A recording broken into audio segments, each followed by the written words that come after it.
সম্পূর্ণ নতুন একটি রেসিপি, আলু আর চিকেন কিমা দিয়ে বল তৈরি। আর এই বলটা খেতে কিন্তু ভীষণ মজার। তো আশা করছি আজকের রেসিপিটি আপনাদের কাছে ভালো লাগবে। আসসালামু আলাইকুম সবাইকে। প্রথমে এখানে নিয়েছি আলু, আর আলুটা আমি আগে থেকে খোসা ছাড়িয়ে তারপরে ধুয়ে নিয়েছি। তো গ্রেটারের সাহায্যে গ্রেট করে নিচ্ছি। আর গ্রেটারের যে চিকন অংশটা আছে ওই অংশটা দিয়ে গ্রেট করে নিতে হবে, যেন আলুগুলো খুব ঝুরা ঝুরা হয়। এই রেসিপিটা অতিথি আপ্যায়নে, ইফতারে বা বিকেলে চায়ের সাথে নাস্তায় খেতে কিন্তু দারুণ লাগে। তো সহজ এই রেসিপিগুলো ঘরেই তৈরি করতে পারেন। তো আলুটা খুব ভালো করে গ্রেট করে নিচ্ছি। আর গ্রেট করে নেওয়ার পর তো প্রথমে পানি দিয়ে খুব ভালো করে ধুয়ে নিতে হবে। আলুটা ধুয়ে নেওয়ার পর হাত দিয়ে চিপিয়ে একটি স্ট্রেনারে খুব ভালো করে পানিটা ফেলে দিয়েছি। আর পানিটা ফেলে দেওয়ার পর আলুটা কতটা ঝরঝরে হয়েছে আপনারা দেখেই বুঝতে পারছেন। তারপর এখানে অ্যাড করছি চিকেন কিমা। আর এই চিকেন কিমাটা আমি আগে থেকে ছুরির সাহায্যে তৈরি করে নিয়েছি। তো কিমাটা দিয়ে দেওয়ার পর এখানে অ্যাড করছি কাঁচামরিচ কুচি, আর দিয়ে দেবো এখানে পেঁয়াজ কুচি,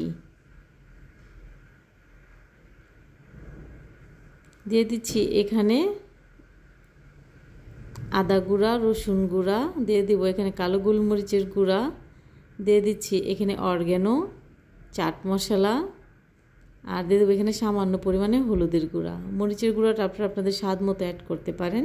আর এখানে দিয়ে দিচ্ছি কর্নফ্লাওয়ার, সামান্য পরিমাণে এখানে অ্যাড করব বেকিং সোডা, আর স্বাদ মতো এখানে দিয়ে দিচ্ছি লবণ। দিয়ে সবগুলো উপকরণ খুব ভালো করে মাখিয়ে নিতে হবে।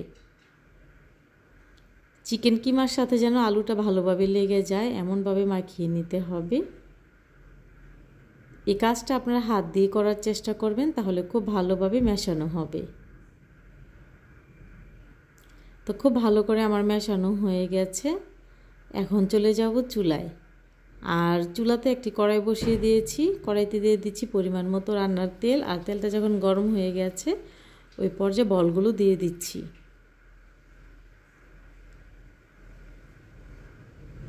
বলগুলো নাড়াচাড়া করে ভাজতে হবে। রেসিপি ভালো লাগলে শেয়ার করার অনুরোধ রইল। আর এভাবে বল তৈরি করে দেখবেন খেতে ঠিক কেমন লাগে। সম্পূর্ণ ভিন্ন ধরনের একটি রেসিপি। তো এই রেসিপিটি আশা করছি আপনার ভালো লেগেছে। তো এভাবে বল তৈরি করে ইফতারে বা অতিথি আপ্যায়নে বা নাস্তায় চায়ের সাথে খেতে পারেন। আর পাকোড়াগুলো কিন্তু অনেক মুচমুচে হয়েছিল। সবাই খুব ভালো থাকবেন, সুস্থ থাকবেন। আর রমজানে এরকম বল তৈরি করে খেতে পারেন। ইফতারে কিন্তু ভিন্ন ভিন্ন ইফতার খেতে কার না ভালো লাগে বলেন।